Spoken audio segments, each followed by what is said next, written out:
Boa noite a todos. Sejam muito bem-vindos a mais uma noite de preces e vibrações do TCR Canto de Interlagos.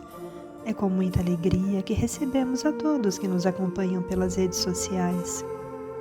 Todo o nosso carinho, toda a nossa gratidão pela sintonia neste momento.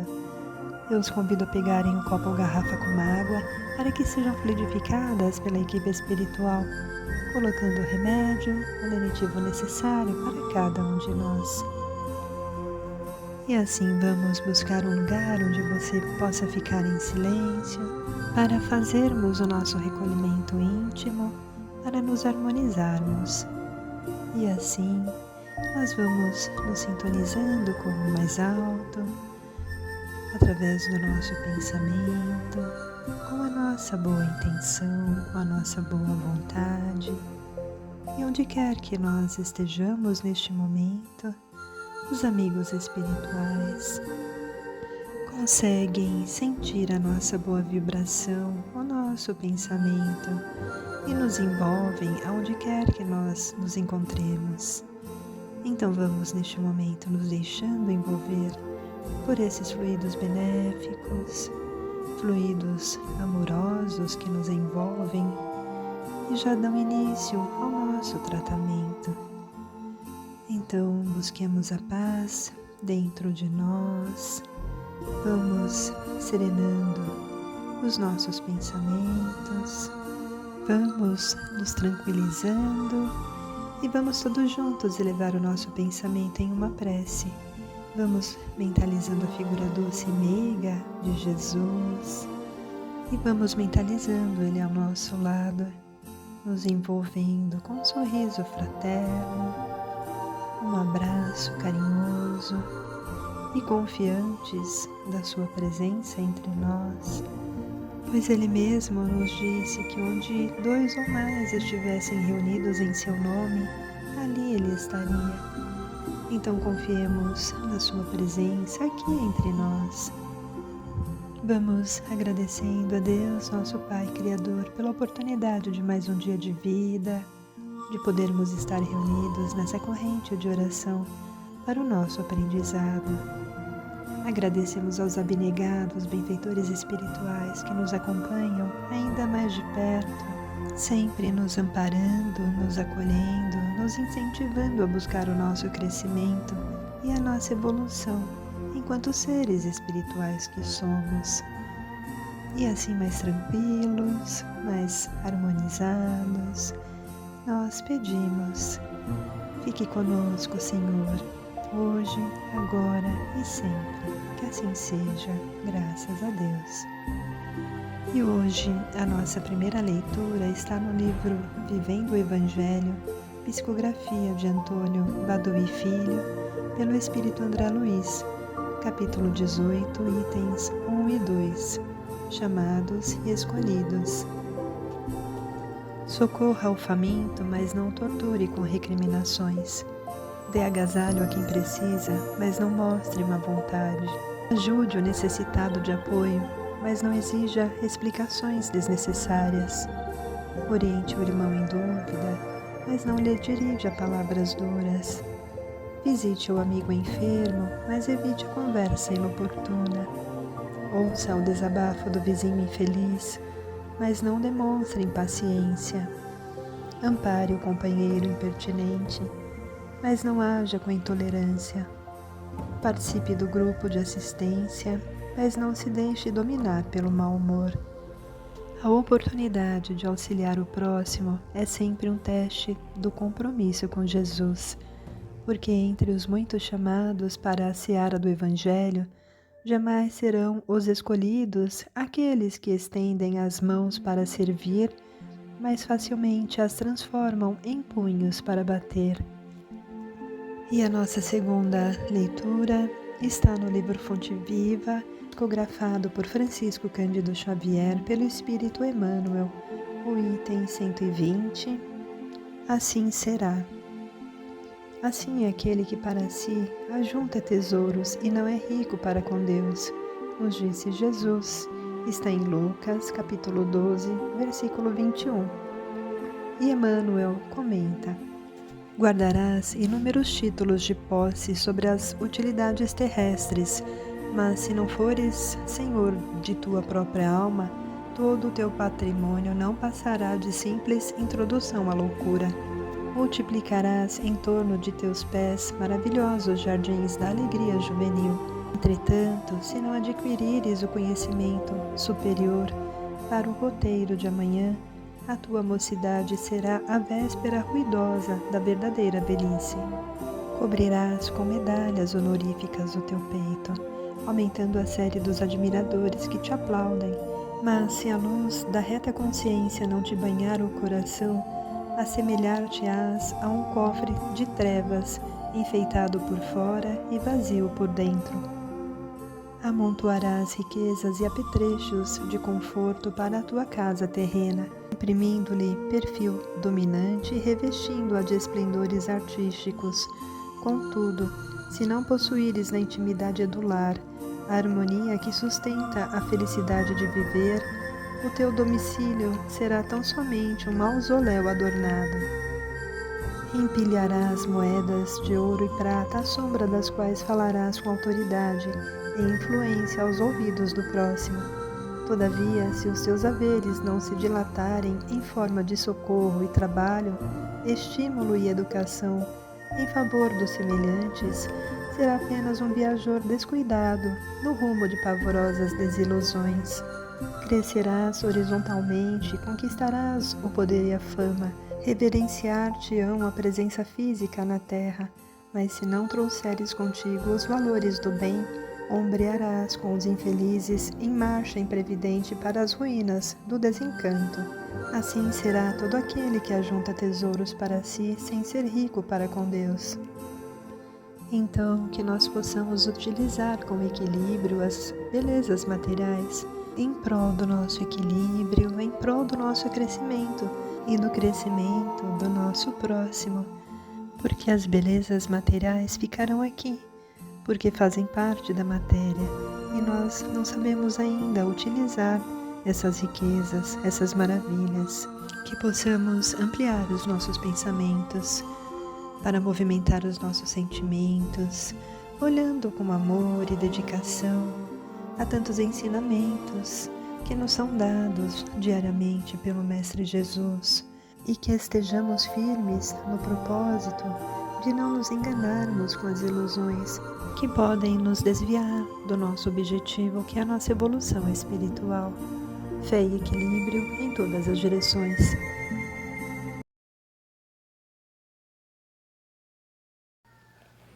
Reflexão do livro Favos de Luz, escrito pelo João Nunes Maia, ditado pelo Espírito Miramês. Na reflexão de hoje, vamos falar sobre autoanálise. O que é autoanálise? É a análise de nós mesmos, né? Com a capacidade de observarmos os nossos próprios atos. Para quê? Qual a finalidade? Para podermos nos disciplinar, melhorar, né?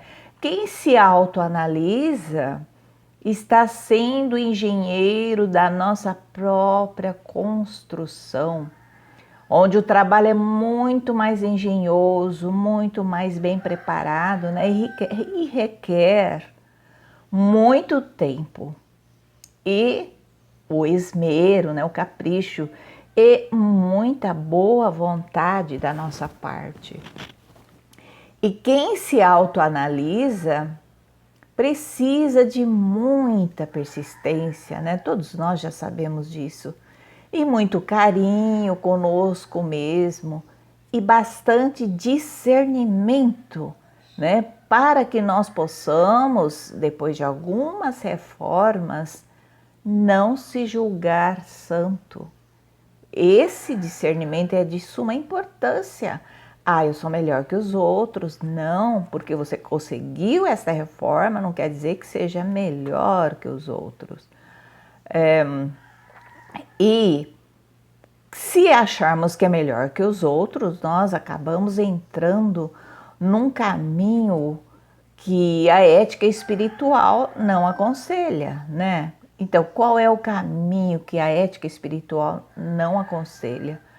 Ele diz o seguinte, né, que o maior perigo para nós que nos achamos perfeitos é quando ele se acha que está salvo e descobre em si mesmo, né, aquela falsa superioridade perante seus irmãos. Perde a humildade, começa a trabalhar com a sua própria vaidade, eu sou melhor que os outros. Não, então a autoanálise, na verdade, é uma conduta, né, um comportamento, uma atitude maravilhosa. No entanto, a alma nunca deve estar satisfeita. Falar assim, não, agora eu não preciso melhorar em mais nada, porque eu sou uma pessoa tão bem resolvida nesse sentido, né? Que eu alcancei na escalada evolutiva da minha existência. Não nos devemos cair nesse engodo, né? Pois o ponto principal do trabalho, olha, tem um ponto principal nesse trabalho de autoanálise, é a humildade. Sabendo, né, que Deus é que está fazendo milagre dessa reforma íntima, né, dessa melhoria por sabermos olhar, observar, auto-observar. Então, através do ensinamento do Mestre Jesus, que nós já sabemos, né, que é transmitido por ele, é que nós conseguimos fazer essa reforma dos velhos hábitos, né, através dessa análise, mas sob a ótica do ensinamento do Mestre Jesus. E fazendo com que, com tudo isso, possamos fazer a limpeza mental, arrancando todo o joio na lavoura imensa do coração, quer dizer, arrancando o que não presta do nosso coração. E em seguida plantar as sementes de luz, que coisa maravilhosa, né? E que carregam as virtudes que tanto o nosso mestre nos ensinou. Assim, nós percebemos que a criatura que pratica a autoanálise mostra o desejo ardente de um progresso espiritual, de uma evolução do nosso espírito com toda certeza, acreditando sempre na fé e equilíbrio em todas as direções. Bom, eu escolhi para a gente conversar sobre a proposta de felicidade que tem no nosso Livro dos Espíritos, que é a resposta à pergunta 922. Então, a pergunta é se a felicidade, né, terrestre é possível. É possível ser feliz. Nesse momento, hoje, aqui, agora. Precisa três coisas: a posse do necessário, a consciência tranquila e a fé no futuro. Então, a gente... Então, eu fiquei pensando, né, qual é o nosso problema final, né? Qual é o nosso problema final? A maioria de nós tem a posse do necessário. Então, para a maioria de nós, esse não é o problema. Então, o que está atrapalhando? É a posse do supérfluo. Então, a gente, de vez em quando, é convidado a dar uma olhada, né, em casa, não é? Que monte de coisa que não usa mais, que não serve mais, mas que está ocupando espaço, que está transmitindo desconforto, sem falar naqueles que têm ainda muito medo de perder essas coisas. Então, uma boa receita de felicidade é se livrar do supérfluo. Quanto mais dificuldade você tiver de fazer isso, mais você tem um indicador da necessidade urgente de fazer esse trabalho. Acho que todo mundo aqui já passou por essa experiência, né? Vou arrumar esse armário. Ah, isso aqui não dá mais em mim, mas eu vou emagrecer, né? Eu uso. Ah, isso aqui está completamente fora de moda, mas é do casamento do meu filho há 30 anos atrás. Não posso largar isso, né? E aí vai juntando, né? Gaveta de mulher de bijuteria. É uma traquitanda que você não acha mais, porque tem brinco sem par, tem brinco sem tarraxa, tem pulseira arrebentada, tem, né? Cozinha, né? Com a colher de pau mofada, tem, né, coisa amassada. Então, isso, sem que a gente perceba, influencia o pensamento, influencia a emoção, traz infelicidade. Sem nem tocar, não é, de que todo esse supérfluo, colocado em circulação, traria felicidade a outros, a quem falta o necessário. E também, a gente fazer esse exercício nos dá uma medida, uma noção de um tipo de emoção humana que causa muito sofrimento a encarnados e desencarnados, que é uma coisinha chamada apego. Quanto mais apego, mais sofrimento. Quanto menos apego, menos sofrimento. No nosso trabalho lá de autocura, nós já fizemos umas experimentações de amigo oculto, que a gente pode até deixar sugerido aí, se vocês quiserem fazer, né? Você vai dar para o seu amigo oculto uma coisa sua, uma só, mas que você goste muito. Então, sabe, choro e ranger de dentes?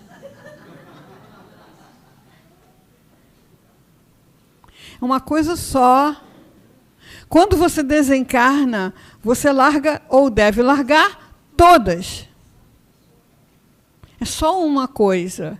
E algumas pessoas tiveram tanta dificuldade para fazer isso, simplesmente não conseguiram, compraram uma coisa igual para dar, porque aquela sua, ela não conseguiu desapegar. Eu, na época, eu tinha comprado para mim uma latinha com uma vela perfumada, que vinha com um CD, né? Os mais velhos sabem o que é CD, né? E aí eu botava aquele CD, tinha aquela música, eu acendia a vela, eu estava curtindo pra caramba. Quem que eu tiro de amigo oculto? Uma amiga cega.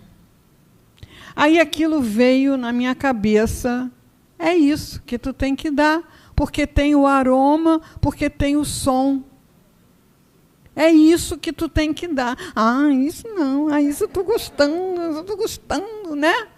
Mas consegui dar e consegui estar um pouco mais desapegado de uma coisa que eu gostava muito, e isso abre um canal para a gente ir simplificando a vida material, para a gente ir diminuindo a necessidade de arrumar, de manter, de limpar, de guardar. E também fecha a porta a distúrbios muito graves de acumulação que a gente, de vez em quando, se depara aí em algum documentário, alguma coisa, né? Então, para quem não tem o necessário, realmente é muito difícil ser feliz, né? Pessoa sem abrigo, sem alimento, sem proteção, precisa ser um santo, né? Então, para nós, o trabalho não é, a maioria de nós, o trabalho não é esse. Para a maioria de nós, o trabalho é se livrar dos supérfluos.